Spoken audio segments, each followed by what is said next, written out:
لا حول ولا قوة إلا بالله العلي العظيم. اللي هحكي لحضراتكم دلوقتي أغرب من الخيال، كأنك بتسمع فيلم رعب، ولكنه للأسف الشديد حقيقة حصلت في قرية زهرة بمركز المنيا.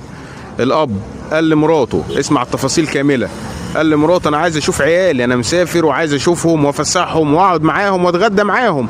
راحوا الأم والأسرة بعتوا له العيال، لأن كان في خلافات بينه وبين الأم، أدي لها سنة قاعدة عند بيت أبوها، فبعتوا له العيال على أساس اللي هو يقعد معاهم، من حقه اللي هو يشوف ولاده، على أساس إن هو طبعا عمره ما يأذيهم ولا عمره هيضرهم ولا خطر في بال حد، ده أبوهم يا جدعان، أنت بتتكلم في إيه؟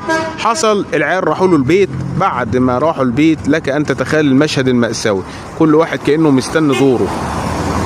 جاب ال3 عيال وراح ذابحهم وقاصص رقبتهم بالمقص. لك ان تتخيل، هو مجهز ومرتب للواقعه ومرتب للقتل ومرتب للجريمه. اللي بحكيه لحضراتكم ده مش كلام من وحي الخيال، ولكن من التحقيقات ومن الكشف الطبي على جسامين ال3. الان احنا في انتظار خروج الجسامين وفي حالة من الحزن، يعني بعد ما سمعت التفاصيل دي وبعد ما شفت التفاصيل دي طبعا اللي مش هقول عليه إنسان ولا يتقال عليه أب، اللي عمل كده ده مجرم يستحق العقاب في الدنيا قبل الآخرة بإذن الله. بإذن الله القصاص العاجل لهذا المتهم، لهذا الجاني، لهذا عديم الإنسانية وعديم الضمير وعديم الدين. متابعينا الكرام، نقلت لحضراتكم هذه التفاصيل المأساوية من أمام المشرحة، وفي انتظار خروج ال3 جسامين الآن من مشرحة المنيا العام.